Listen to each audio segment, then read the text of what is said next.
Well, Hunter Biden's tax evasion trial was set to begin yesterday, but as we reported, he instead tried to kind of catch prosecutors off guard by pleading guilty, but by pleading guilty not because he actually, according to him, did a crime, but just pleading guilty because, well, the prosecutors had a ton of evidence and he wanted to admit that. So obviously that didn't go well with prosecutors, and we're still kind of trying to figure out what's going to happen here. Now, it's interesting, of course, because this trial was supposed to really just spill the beans on all of the Biden family corruption. And that's the reason why Hunter really wanted to block that. Although he'll tell you he didn't want to embarrass his family due to his drug addiction and play up that emotional story. It's not the truth.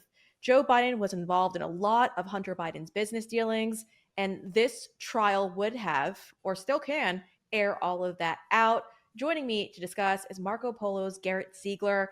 He is the man who knows all things Hunter Biden. Garrett, thank you for joining me. Yesterday, you were the first one to flag it for me that Hunter tried to catch the prosecutors off guard by admitting that he was guilty of these crimes, but not saying that he was guilty of these crimes. I guess should we reword that there was so much evidence against him that he didn't want that to kind of play out in front of everyone. So he took a guilty plea without admitting guilt. It's kind of confusing in itself. So break down all that's happening right now. Yeah, so there were really two phases of the change of plea hearing. That's the technical term that went down yesterday. The first phase was his attempt to take what is called an Alford plea, based upon the surname of a Supreme Court case that went down, I think, in 1970. It's basically, to use the Latin phrase, the original nolo contendere, which is meaning a no contention. That's what he wanted, but the DOJ regulations require that the AUSA, the assistant U.S. attorney, or the special counsel in this case, agree with the defendant for them to accept that.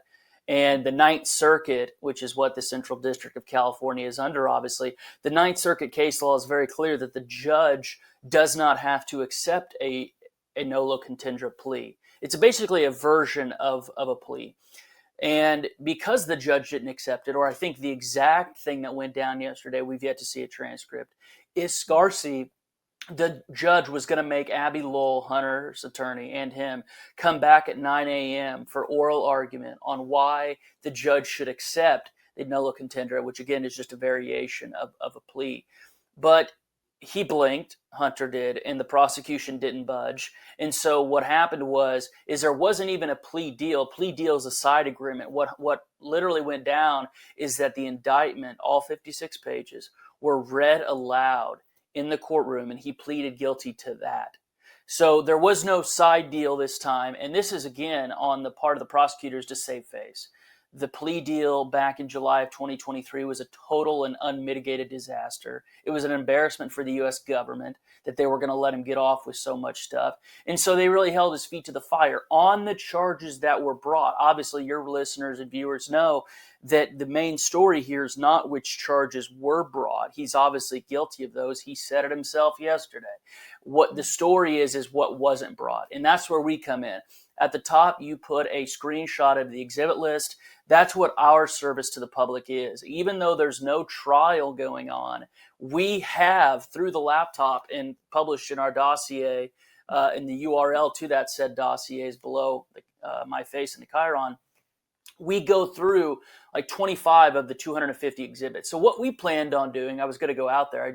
Thank God I flew Southwest. I could change my flight. We were going to go through, as the trial was going on, all of the exhibits. It was going to be really the first time in American history where the public could view the source material to an exhibit in a criminal trial while it was happening. So we have the exhibit list the prosecutors put up, and then because we have the laptop and their description of the exhibit, we literally put the URL to the exhibit before the trial even started. So that's our value add. If Hunter didn't leave his laptop at a repair shop, he would have been able to plead guilty without all this coming out. He still pled guilty, even though with the laptop we can, display all this. He pled guilty, he said, to save his family from embarrassment. That's already happened.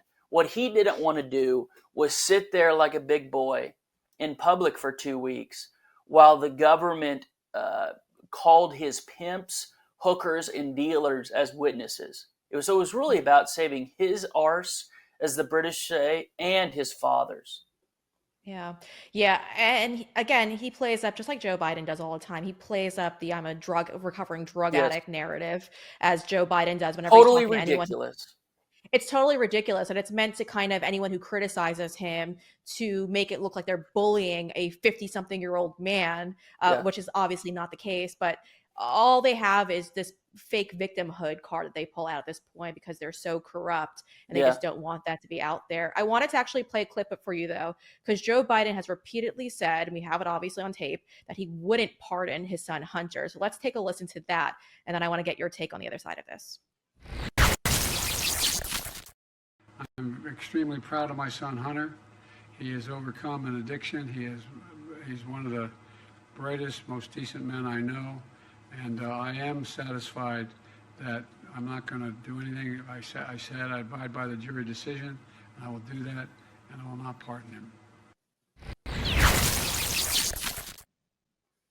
Okay, several times Joe Biden has claimed that he's not going to pardon his son. What do you make of this, Garrett? Because I'm not too confident that he's not going to pardon his kid. So I believe that press conference occurred on June 11th, the day of the conviction in Delaware after the gun incident. And on June 11th, Joey was still in the race. The infamous debate was going to take place 2 weeks after that, and everybody saw their early stage Lewy bodies. Millions of people saw that on stage. So I think that statement is in the context. Remember, we're dealing with a serial habitual liar, but that statement is in the context of him running for re-election. Now, because of his lame duck status, it's not as politically unpalatable for him to pardon or commute Hunter's sentence. A lot of my friends think he will pardon him. I actually think he'll commute the sentence. He'll be able to maintain, in his own mind, of course, not in reality, but in his own mind, a little bit of a sound legacy by saying that, hey, I'm going to keep the felony convictions on my deadbeat son, but he is going to have his sentence commuted. He could also do the home confinement route. Remember, Hunter doesn't have a job. He doesn't write. He does his finger paintings. Other than that, he doesn't do anything all day. And so home confinement for Hunter would not really be a change of habits right now. The maximum penalty for the taxes alone is 17 years based on the 9 charges he pled guilty to yesterday. I think with his status as a first-time offender, remember he got the coke charge in 1988 expunged, we're looking at anywhere from 1 to 5 years. But if he spends the next 3 years at his palatial estate paid for by Kevin Morris in Malibu, that's fine. He can handle that. But again, he just didn't want the public to have to view this in real time again.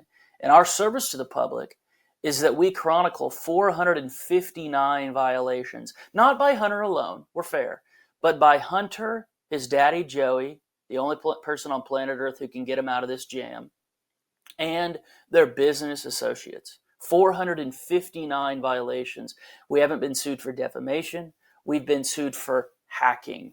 Our trial with the deadbeat first son is scheduled for March of 2025 in the Central District of California, the very district that Joey's son was just in yesterday, in the same courthouse, First Street Courthouse in downtown LA. It is a total disaster. Besides Josepha Johnson, the American public has never seen this level of degeneracy and criminality in a member of the first family. Whatever you say about Billy Carter or Bill Clinton's half-brother, they do not compare to this. This is Nero on Burisma's board. Yeah. Yeah. And I think that's really important to highlight. Also, the hacking argument, he tried to use that against Rudy Giuliani, right? Is that correct? It's the same argument he made, but he dropped that case? He dropped the case, partly because of the left just going out. I can't even verbalize how bad it is for Rudy right now. It's so disgusting what they're doing to him. Hunter dropped that case because Rudy declared for bankruptcy and it wasn't worth it. He's never going to drop our case because he thinks that, and rightly so, that we've been the most prolific distributors of the data. The key legal argument that he'll lose eventually, even if not at the trial court. Remember, the judge was appointed by Hunter's daddy. The judge gave $2,000 to Joey, even if they win at the district court level, and they won't. But let's just, for argument's sake, say they do. There's no chance that this goes anywhere. Even in the Ninth Circuit, we didn't hack his data.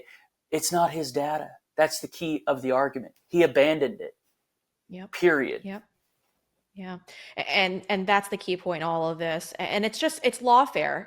It's lawfare again in the civil side of all of this, where they're able to try to manipulate laws to go after their political opponents.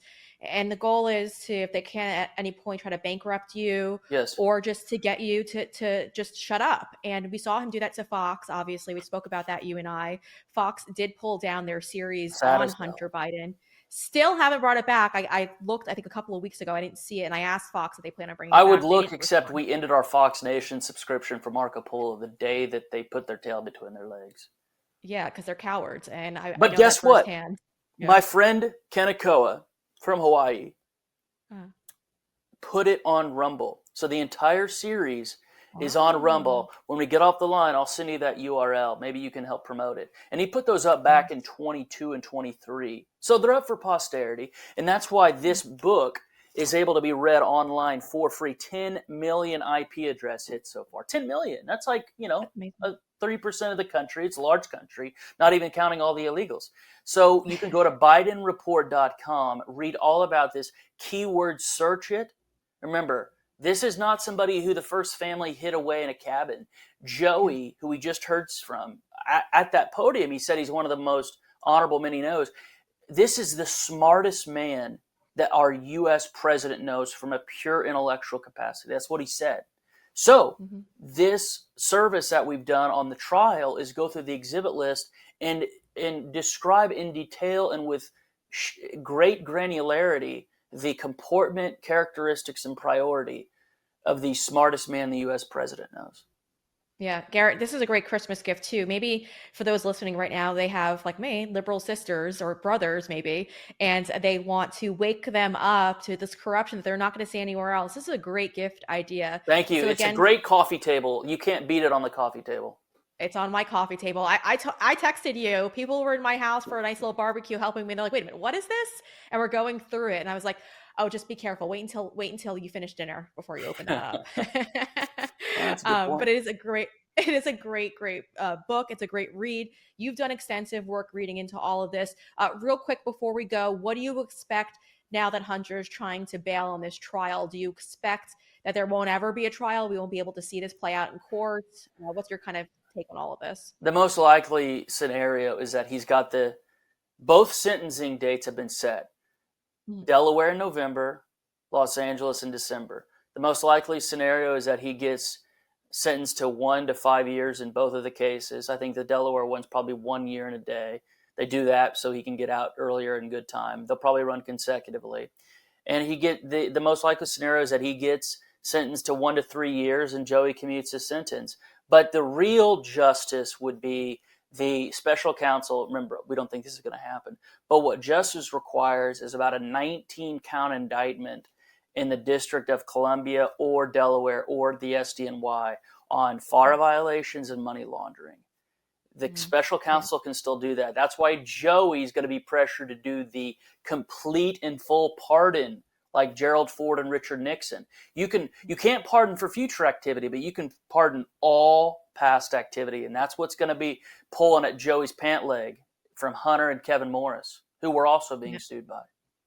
Yep. Yeah. Well, I see that playing out just like that. Honestly, Joe Biden doesn't have a political future anymore, so why not go out? He may in at this die. point? There's a good chance Hunter's going to be praying himself to sleep that Joey doesn't die in the next couple of months. Now, Heels Up could commute or pardon him if she squeaks through osteoporotically through fraud. But he's really hoping Joey doesn't die.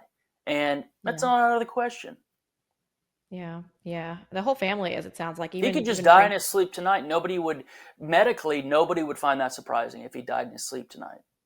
Yeah. Yeah. Well, it's pretty insane. I don't think we've ever had a president who's so absent like this. And again, I mean, we didn't elect him; he was installed. But again, I just don't understand. It's fascinating to watch regardless. We call him the president, and we capitalize the R, the second letter in the word, because he's at the beach. I mean, this guy's a geriatric. He's like at villages. He's like down there in the villages with all the STDs and golf carts. Oh man, no, that's the greatest way to phrase it. And here he is lying to the American people as American hostages are being Oh, killed off by Islamic extremists. That he's working hard. He's not working hard. He's a horrible leader, and we've always known that. But Garrett, you are a great researcher, and you put this together. So I want to thank remind you. our audience to head on over and give this book a look. The link is in the description of this video. We look forward to seeing how this all plays out and having you back on soon, sir. So thank you. Thank you for the opportunity. Have a good day. All right, for a limited amount of time, we don't know how long it's going to last, but there's a great sale going on right now, and you've got to take advantage of it, especially because Christmas is right around the corner. It's going to catch up with you quick. So you have to head over to mypillow.com right now. Mike Lindell has his $25 extravaganza going on right now. You could use promo code BRE, that's promo code BRE, to dive into those savings. It also works over at the My Store as well.